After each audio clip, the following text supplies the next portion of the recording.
the Warriors guard, averaging about 30 points per game. Mark, welcome to the show. It's a pleasure being here, Vinny, with you to discuss a few things about basketball and life itself. It's a pleasure being here. Okay, Mark Okidi has been playing basketball in the Ugandan league for quite some time. He recently got a scholarship to play in India. Then, of course, in India, he won very many accolades like MVPs, top scorer awards, best guard of the year. To name a few, then locally, I remember before you left and went to India, you won MVP, top scorer with Rhino basketball team. Mark, what inspired you to begin playing basketball? Well, I grew up in Ginger, first of all, and I used to go around the basketball court at Ginger Says and used to watch a lot of guys play the game of basketball. And by those guys, I mean guys like Norman Blake, guys like Akeem Iga, and the whole Jammers team, back at that time, that championship team. But what drew me really to basketball was a cousin of mine who was called Okidi Innocent, who currently lives in the UK. He introduced me to the game of basketball. He gave me my first basketball and used to teach me how to dribble the ball. And I used to see how guys used to play the game, the way they used to carry themselves, the way they used to move. It just kind of drew me to the game naturally, and I felt inclined to play the game. Okay, when did you get serious with basketball? When were you like, now I really want to up my game? When did you get serious with basketball? I think that's right after my Form 6. When I joined the league, that's when I really became serious with the game of basketball. According to like the research, it says you're on the national team. Tell me about your experience with the national team. Well, the experience on the national team, I can say, like, it's an amazing experience. I hope everyone will get a chance to play for the national team. Such an amazing experience, like representing your country, carrying the flag of the nation, the pride with which you play. And for you to play on national team, at least you must have achieved certain level of success locally for you to get the chance to be on the national team. So being on the national team, it comes like it speaks volumes about your game as a person and how far you've come along as a person. But it's a great feeling to represent your nation, and you play with all the passion in the world. There's nothing bigger than carrying that flag for the country. I mean, when we talk about national team, playing for national team, we mean being seen on TV. I'm sure the first time you're on the national team, you got calls from your relatives, your friends all over the world telling you about we have seen you on TV. How did you feel? Well, it's definitely like anybody else. I mean, you feel great. You feel great, definitely. It's a great feeling. And at some point, it becomes overwhelming sometimes. But overall, I can say it's a very beautiful feeling. Like when you get calls from people, that means all the hard work you've been putting in over the years is starting to pay off. And you kind of get that good feeling every time. I want to ask you this: what is the difference between life on the national team and on your like Warriors local team? Because in the national team you meet different people older than you. Can I say more skillful or like same quality? Because this is the national team. So what is the difference between life on the national team and life in your club? Because I believe in your club you're one of the top players. Well, what I can say about that is, you see, when you get on the national team, it's not just a good player. They're a bunch of good players. All the 12 guys are really solid players. Regardless of where they come from, which teams are coming from, they're picking the best of the best in the country. So to come out there and represent the national team. So like at the national team, you have to make a few adjustments in your game. You don't take over everything. You have to balance out things, see what works for the team best. And basically, everything doesn't revolve around you most of the time, contrary to what happens on your local team. On the local team, most of the guys on the national team are the go-to players on that local team. But on the national team, it's quite different. You have a lot of stars coming together. It's like an all-star team. You have all the players coming together, and we all come together to achieve one common goal, which is probably to qualify or help the national team hoist the country's flag up high. Okay, so then you've not told us about your club life experience, like because you're supposed to compare. My club life experience. Well, I've only played for two teams in Uganda. I played for Rhino, and I played I play for Warriors Basketball Club, where I'm still playing up to now. But on the Warriors team, the experience has been quite amazing. It has been quite a journey for me. I'm glad I chose that team. I'm glad I've played for that team, and I'm glad I've served that team for quite a while. But the experience on the team has been really amazing, and I've got to learn a lot as a person. With all the guys I've played with, even the guys who came before me and the guys who left, I've had a chance to interact with people, learn a lot from them, teach me about the game, grow as a student. game basically. So the experience has been really amazing at the club level, and I'm grateful for the chance which was given to me by the club. Okay, back to the national team once again. You're human, and of course, it's okay to be nervous sometimes when you get into something new. Can you identify any player who helped you on the national team to adapt easily, To make adjustments on national team. like make you like feel free in the national team? Uh, Any player who was welcoming when you joined and made you feel at home? Definitely, my first time getting a call up on the national team was when I was still in Rhino. And Norman at that time, Norman Blake was very, very supportive at that time. There were guys like Ivan Inabu. Ivan Inabu was very supportive at that time. Steve Omoni himself, he talk to you, guide you, because it comes with some pressure when it's the first time. It comes with some pressure. You're a little bit nervous about certain things, like you don't do the things you normally do at your club because now you're a little bit timid, like you're nervous about the whole environment, all the people, the spotlight, and everything. But a lot of these guys helped adjust because since I've served the national team longer and I've played at this level for quite some time, they help you adjust. They keep talking to you. You just do the normal things you normally do. Just forget like there's anybody else. Like forget about the lights, the cameras, and everybody around. Just lock into the game and just try to play the game the way you know how to play. And it's very comforting at some point. I've heard you talk about Norman Blake and Stephen Omon. Who's the goat between the two? That's a tough one, man. Like,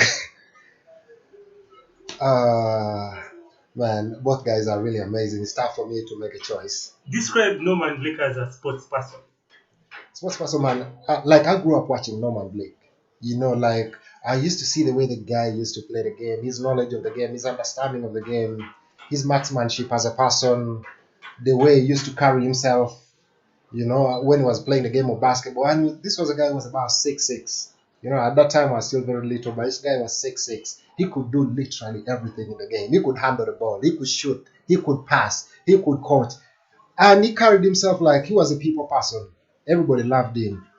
And for Steve is pretty much the same thing. Like he's a very solid basketball player, fundamentally sound, very knowledgeable about the game of basketball.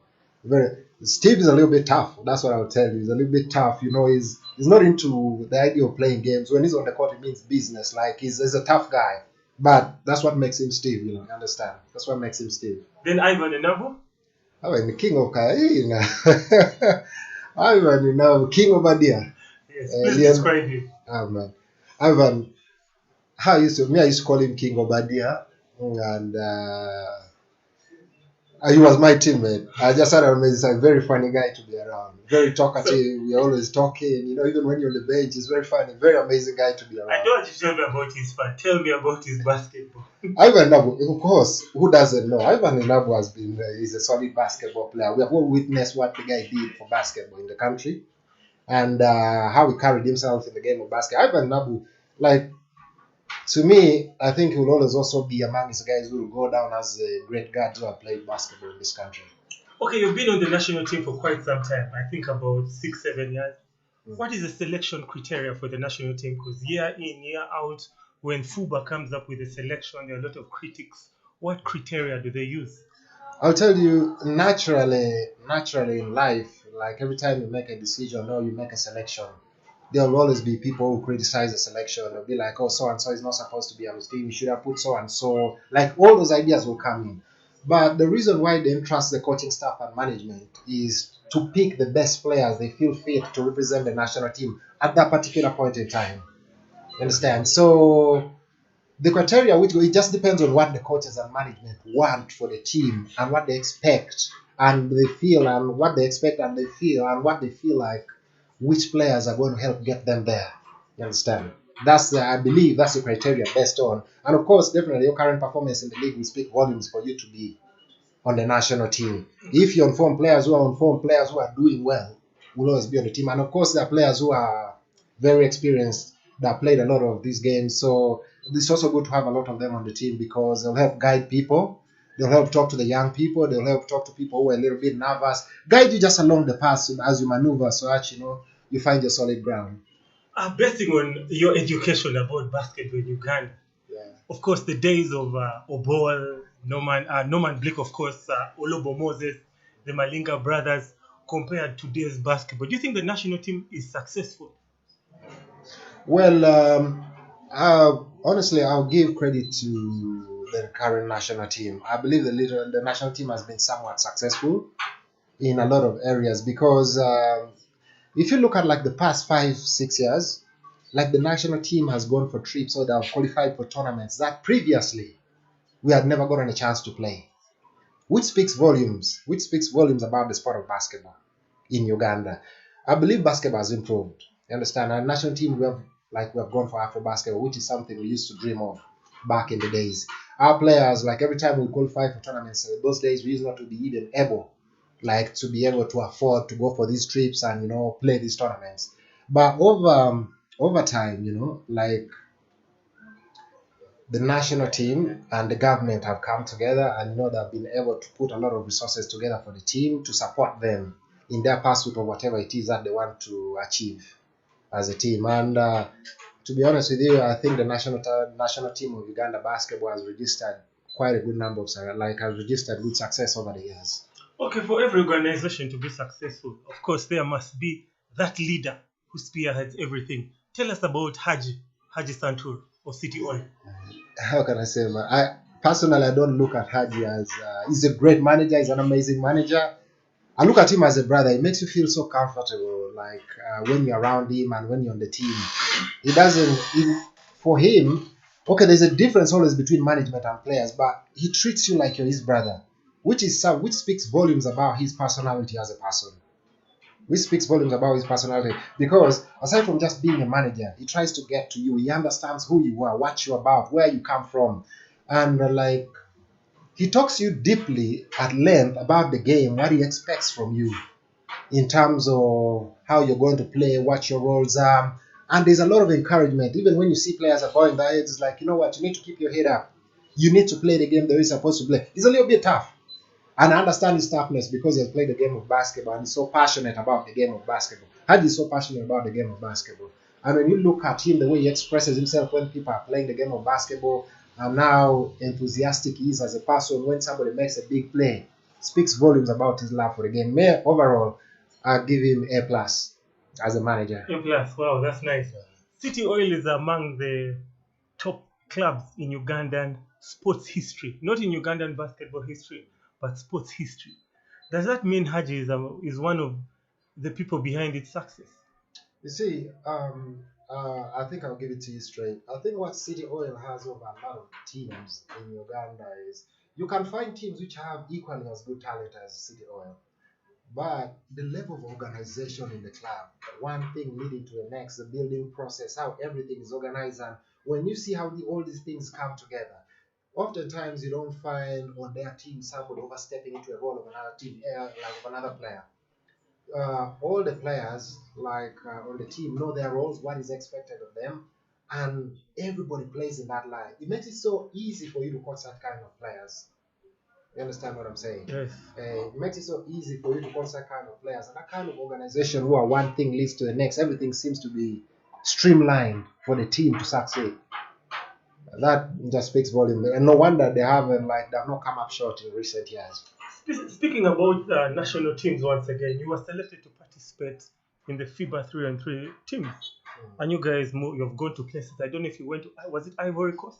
No, it was Togo. Yeah, it was Togo. So being selected as one of the participants on a 3-on-3 national team. When I say 3-on-3, that means they're going to be like 4 players only. That's true. So tell me about the 3-on-3 experience. To be honest with you, man, initially before joining the 3-on-3, I used to think it was very easy. It's more like you're playing half court with one sub.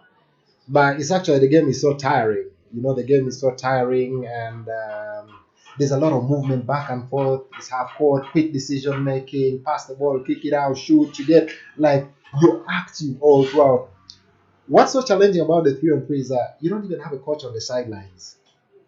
The players are the coach. They don't tell you go take a serve. You decide when you want to take a serve. So, your knowledge and understanding of the game also, you have to be able to strike a balance and know, you know what, this person is not performing well at this time. I think he needs a serve. But also, you have to look at the other team. Who am I? I'm serving this person, but who am I going to be taking on the other team? All the things when you take them into consideration, 3-on-3, what I can tell is, for me personally, it was a very amazing experience. I enjoyed it, and if you ask me to do it again, I would do it over and over and over again. Such an amazing experience for me. And Uganda has been one of the countries that have grown so fast with 3-on-3. The girls' team is doing so well. The boys have picked up over the years, and I believe in the near future, man, we're going to be making a lot of progress. Talking about success, I asked you if you do you think the Uganda national team is successful. You said yes. Years back, the Kenya national team was really struggling. I remember 2 years ago when there was a national event at the Lugogo Stadium, Uganda beat Kenya hands down, and the Kenyans were like, "No, let us go to the drawing board and do this." And currently, I think they are the Eastern Central champions, Eastern Central African champions. What has been like Kenya's secret like to success in a short period of time? Well, I think, honestly speaking, not to take away anything from them, like if you look at Kenya, Kenya was the powerhouse in basketball in the East African region for a very long time. Then they had that time frame, like I don't know, was it about 7 to 8 years, where like they were not really performing so well. But when Kenya went back to the drawing board, you see a lot of foreign, like Kenya started bringing back a lot of its professionals to play for the national team, and some of their local players, looking at players like Okal and the rest of Okal, and then Taylor, all these guys, who's the guy playing in Europe, Okal, and then they have a lot of foreign players who are playing locally in other leagues like in Uganda. Desmond O'Willy is outside. Desmond O'Willy is outside. So when you look at all these guys and the level of talent they have, and then the experience they've acquired from these different leagues where where they're playing right now, and then they come back together. Before they were not calling these professionals. Now all these guys are coming back to play together. That means, like, such a team, when you come together and you have a great coach like Cliff, who's working with them. I mean, they went back to the drawing board. They called back their players. They knew what to work on, and have been monitoring how Rwanda has been performing. Also, we have been bringing in also some foreign players. And when they also did the same, you can see the results right now. I mean, they've been really doing great. There's no secret. Ambrose Tashobia, the former FUBA president, is the president of Warriors basketball team, Okay. and you've been in Warriors for about 9 years. It's really very hard to find a Ugandan basketballer loyal to a team for that long. Are you the loyal one, or it's the Warriors management that tries to keep you year in year out in the Warriors team? I think it's a little bit of both. But personally, for me, I've always loved the team right from way back. I've always loved the team. I've always had heart for the team. For me, it was just way beyond just basketball. For me, the Warriors used to look at like the men who come out of the organization, how they used to carry themselves, and then the way they handled life situations, the encouragement they give to other people. Like I was just naturally drawn to the club. But partly also, I'll tell you, Mr. Ambrose Tashovia, the Warriors management, those guys have really been good. Like personally to me, they have really been good to me, and it's a little bit of both. Basically, that's what I can say. It's a little bit of both. Okay, growing up as a kid, I know you used to watch basketball and you basically focused on three teams. When I say three teams, I'm talking about Falcons, Power, and Warriors. And currently, those teams are not really the best in Uganda. They just have a history. City Oil has dominated. Of course, Power is still maintaining. But what has happened to Warriors and Power? Year in, year out, back in the day, those are the teams that are going to always be in the semi-finals and the finals. All of a sudden, Um, what can I say about that? But the reason why City Oil has become more organized than a lot of these teams. You understand? And they have a strong financial muscle also as well. That means you're able to pull in the players you want to pull in at whichever point, and also some of these players, like our old teams, like our team and maybe Power, like we have relied like on the old way of doing things, and these guys have come in, they've changed the game, and we also maintain Warriors and Power also maintain a certain group of like old players for a very long time. And yet City Oil came in with a new idea. You know what? We can groom this young talent, let them grow together. I know when a certain group of young players come together and they grow together, and then after getting that experience for about 3-4 years, and they gel together, and remember they're still young, they can be a very, very dominant force to deal with. okay, so back in the day, there were clashes between Power versus Warriors, Warriors versus Falcon, and those games used to look like final. I mean, the Lugogo MTN Arena used to be packed during regular season games. Today, I don't really see that happening. What do you think the problem is?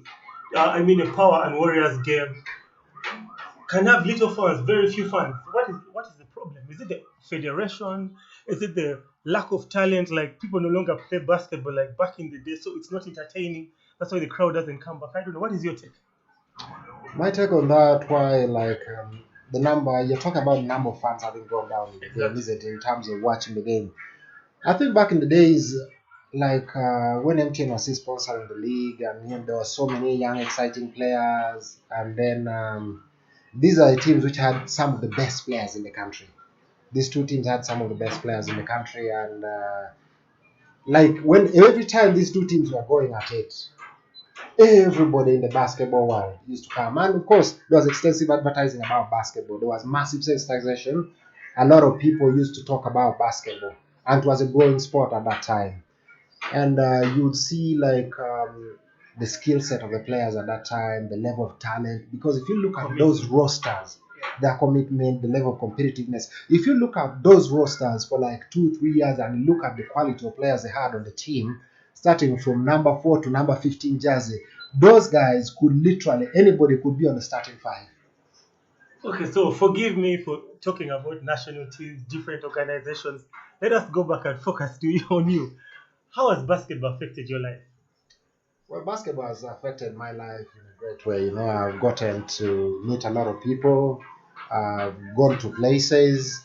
I also college. I studied on athletic scholarship. Um, I've gotten to meet a lot of people who have opened up several other doors for me in life. It's not just basketball. You understand? I've met people who opened up several doors to me in my life, and basketball has also kept me streamlined. You understand? It has kept me streamlined as a young man. I used to focus on being great as a person, competing compared to other peers who are not playing the game of basketball, who are not engaged in any other sport. You'd find themselves being involved in something totally different, which might not be healthy for them, but because they don't have an option of sport. So I'm lucky. I count myself lucky, and it's a positive thing for me that I was playing basketball. Okay, you've talked about the teams you've played in Uganda for. You've talked about Rhino Athletics Club, then Warriors basketball team. Yeah. Who are those coaches and players who have impacted you as a player in the different teams you've been to? Coaches and players. Definitely in Rhino. In Rhino, there was John Mapesa, John Omondi, commonly known to a lot of people as John Mapesa. And then we won with him a championship in 2010-2011 season. And then right after that, he left. And then there was OF. A lot of people know him as a very tough guy, Ucheng Frank. Very tough coach, very, very tough coach. If you're not sound in the basketball aspect, he wouldn't even give you a chance to be out there on the floor or even practice with him. He was a very tough coach. But Ucheng Frank, John Mapesa, and then moving to Warriors, we had Boom Boom. We were calling Boom Boom. Normally, it was called Samanya. Everybody knew him. He used to be a coach of Navisosa girls team.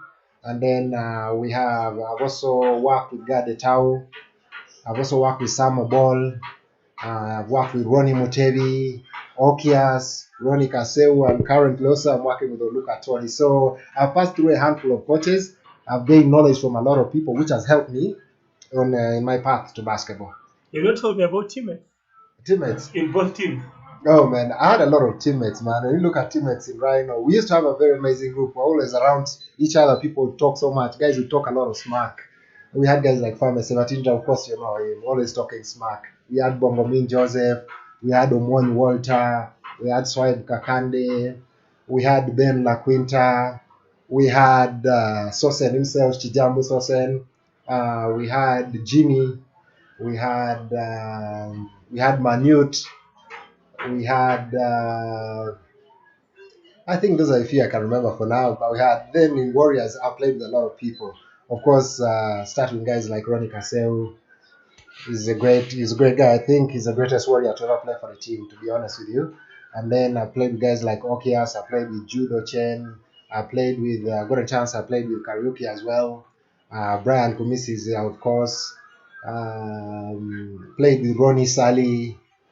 I played with a lot of guys. Of course, Ivan, and I'm not forgetting Ivan, Josh Johnson himself when he came down here and was here for a couple of months. I also played with him on the same team. Mm, That's pretty much and it. that's pretty much it, basically. Okay, players like LeBron are deemed team clown. To get like guys together, making fun in the team. You're a fun guy to hang around with. Lots of teammates have talked about it. Do you look at yourself like a team clown? A little bit, a little bit sometimes. You can't be in an environment where everything is always tensed up. You need to give guys an opportunity to loosen up. People talk, you talk smack at each other, you go at it, trash talk, or like when the team is down a bit or when I'm down a bit, like that competitive side comes out, the DNA comes out and become a little bit tough, which of course is very uncomfortable with certain teammates who are not used to that.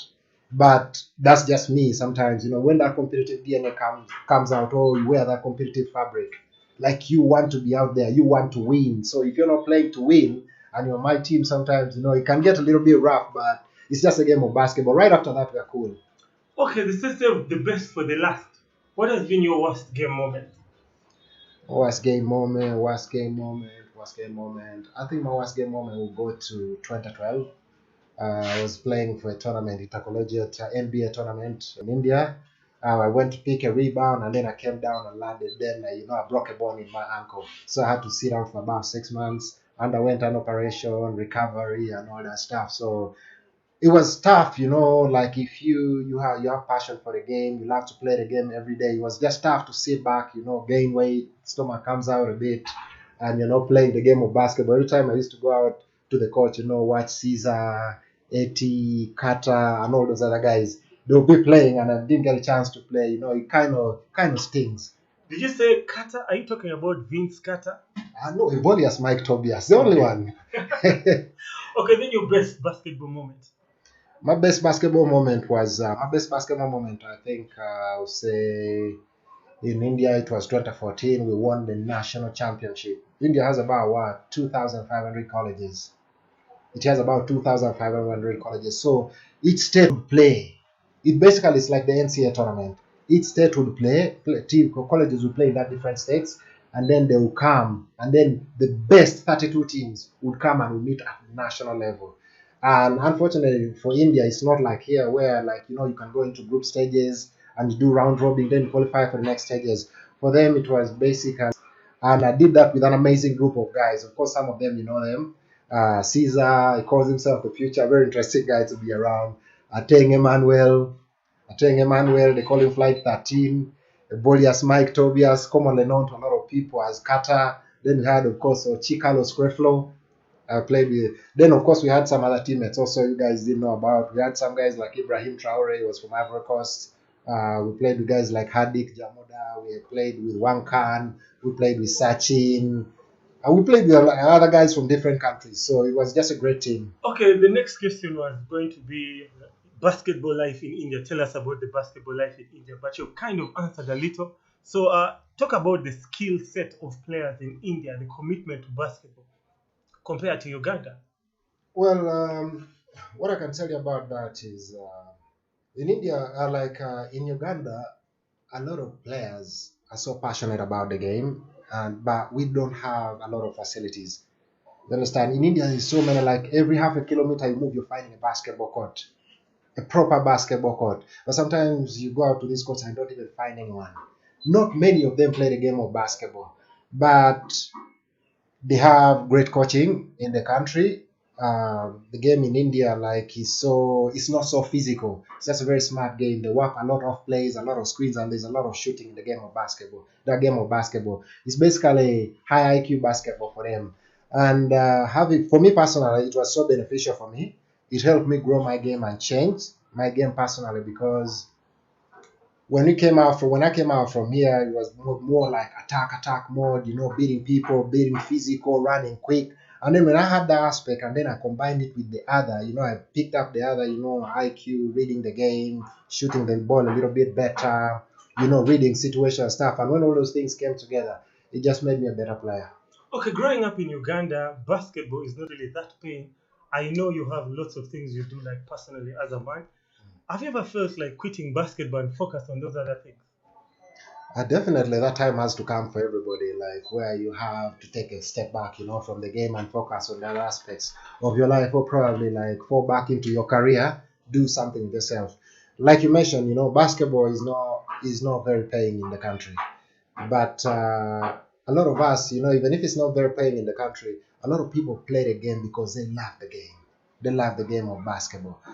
But definitely, man, I've come of age. I've come of age now. I'm thinking of like it's about time for me, to step back a bit and focus on my other aspects of life, and just grow in those areas as well. Because I've done like what I needed to do in basketball, and I'm not saying that I'm leaving the game right now, but gradually, definitely with time, I'll step away from it as I focus on my other things and just continue to grow as a man overall. You talked about other aspects of your life, and it's known you're a model.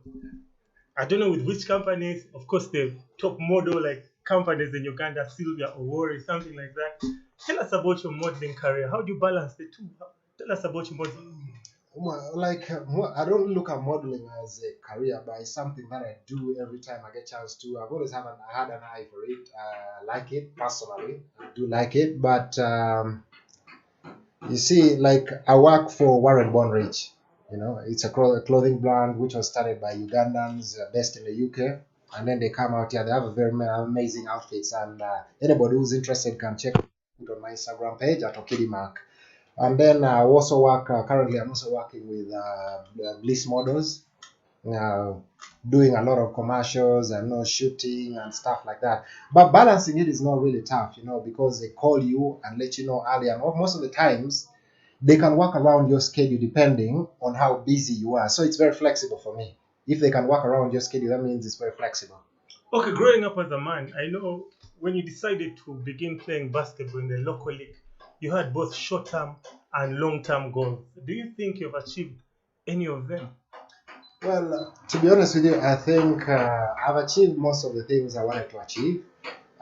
There's one aspect, of course, I haven't yet won a championship with an NBL team, which kind of like stings. I kind of feel bad about it, but that's what gives me the motivation, the desire, the zeal, to keep pushing on, to keep grinding hard every day, because you just have to keep working hard, because nobody's going to hand you the championship anyways. You have to push through everything. You have to work hard. But they oftentimes they do say, hard work doesn't guarantee you success, but without it, you don't stand a chance. Yes. Okay. We're living in a very, can I call it, dangerous situation of our lives. That is in the time of the global pandemic. How has it affected you as a person, like your family and friends around? How has it affected you? I would kindly request for you to elaborate a little bit on that. Like, affected me in terms of what exactly? In terms of basketball, your daily life and everything. Of course, in terms of basketball, it has affected me in such a way. It has affected me negatively, definitely. You don't get a chance to do something you love doing every day, because basketball is more like a getaway also for me sometimes. You're having a rough day, things are not working out for you sometimes. You're hitting rocks sometimes, and like when those things don't work out for you, basketball is more like a perfect getaway. You go, so that has been kind of taken away from us. It kind of like puts you in a very uncomfortable position, and like you're mentally enslaved. You're not working right now. A lot of people are not working. Financially, people are not doing very well. The economies are projected to go down in the next, like, economies in every country are going to suffer for the next 4 or 5 years. So basically, it has affected me in so many ways. But you just have to keep your head up and just keep grinding through everything and be hopeful. As a sportsman, how are you keeping fit? Definitely, I go get my runs in. I go get my runs in. Sometimes wake up in the morning, go run for about an hour and a half. I do a lot of body weight exercises, and just sometimes watch what you eat. You just can't be taking in everything, because if you take in everything, you could end up blowing up a bit. Okay, we have about 1,000 viewers watching this show right now. If you would look into the camera, what would you advise viewers outside there to do during this global pandemic in order to keep safe? In order to keep safe, oh, definitely, like, in order to keep safe right now, you should keep your mask on, social distance, constantly be aware of your surroundings, and basically avoid like crowded places.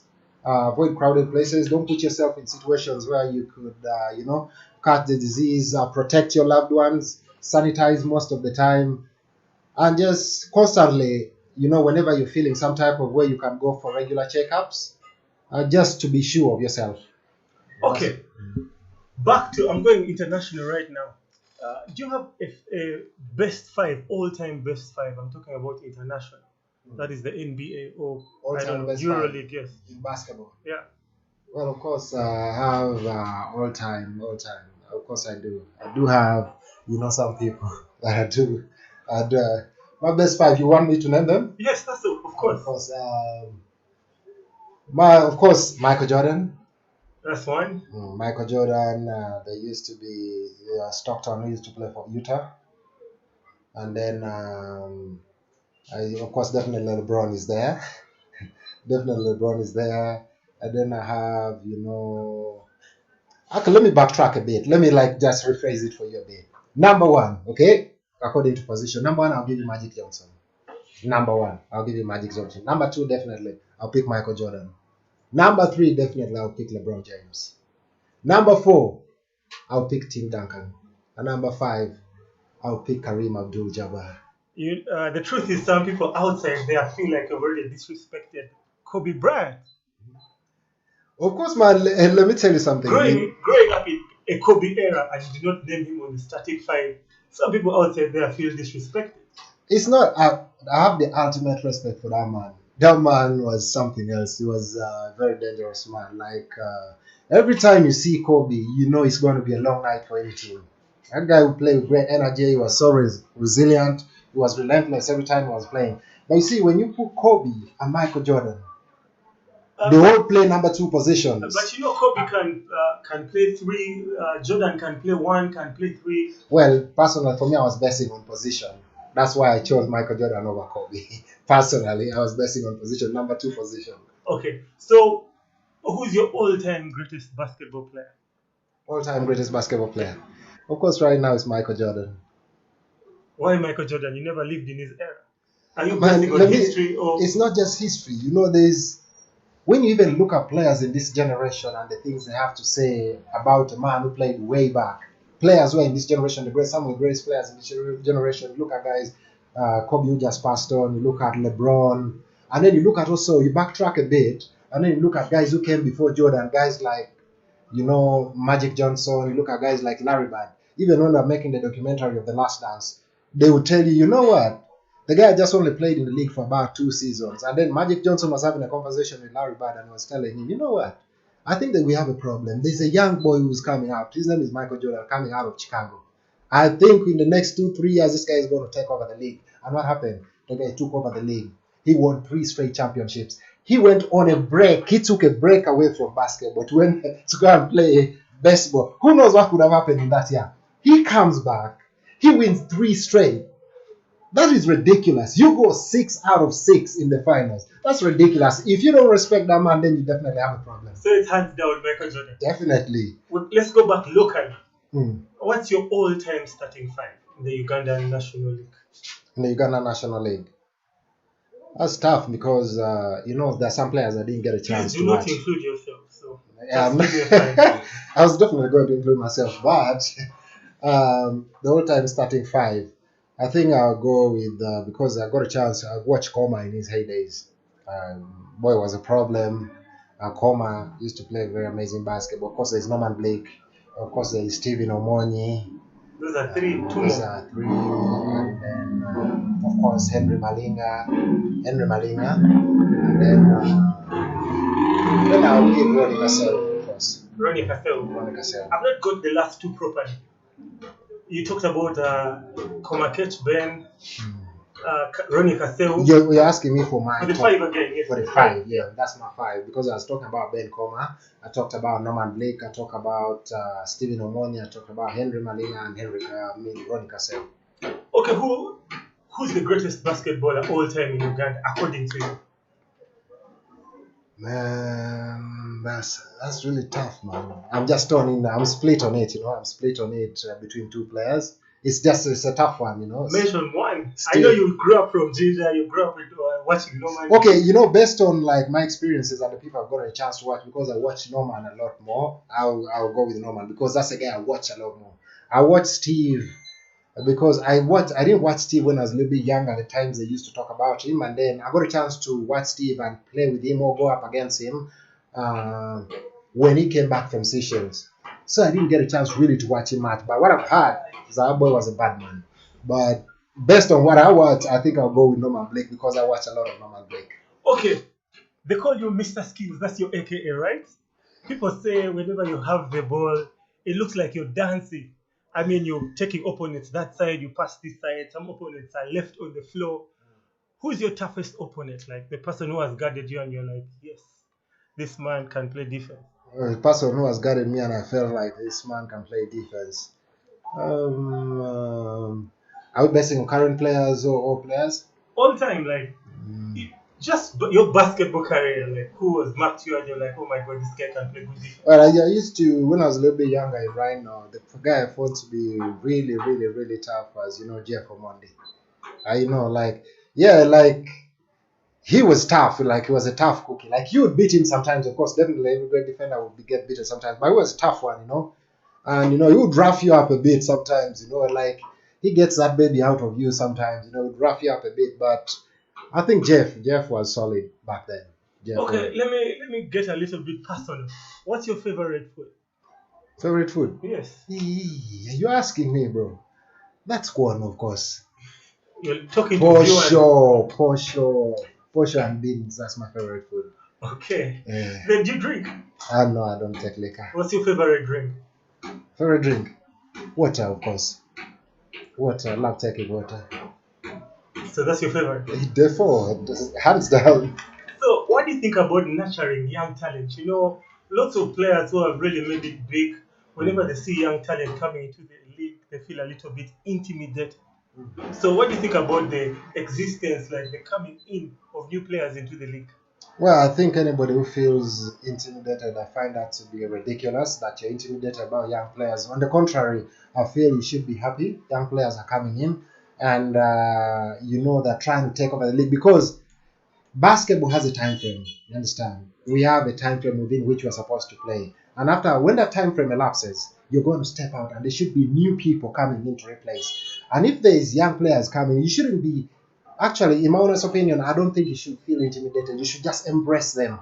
And if you see that there is some places where they're going wrong, there's some places where those players are going wrong, then you have to guide them accordingly. I believe, personally for me, I believe like you should pass on knowledge to a lot of these young players who are coming up in the league. You should accord them that respect and let them learn under stripes. Because that's why I give a lot of credit to, like camps like I Hopes.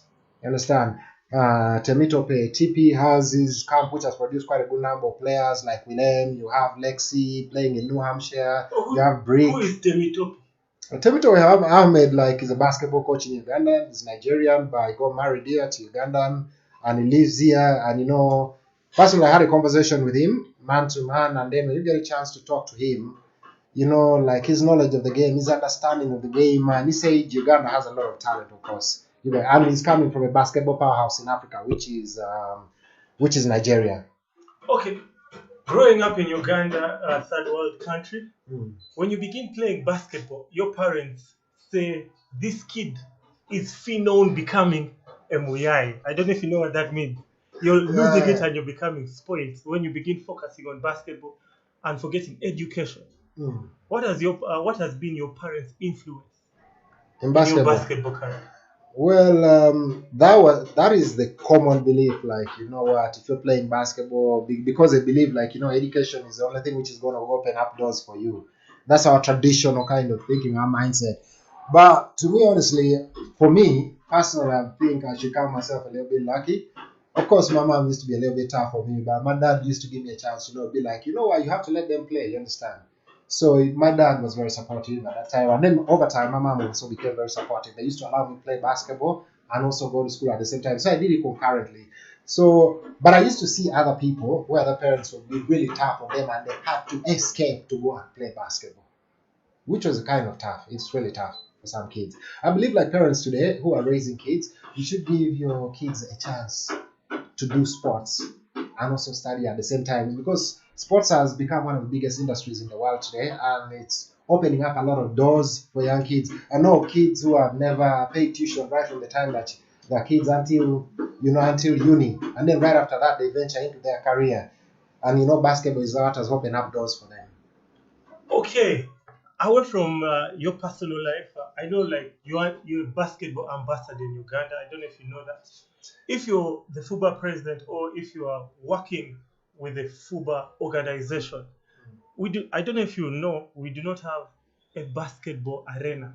Like for only basketball, if you go to countries outside there, recently Kagame, the president of Rwanda, constructed a state-of-the-art arena in Rwanda, and I think it's the best in Africa.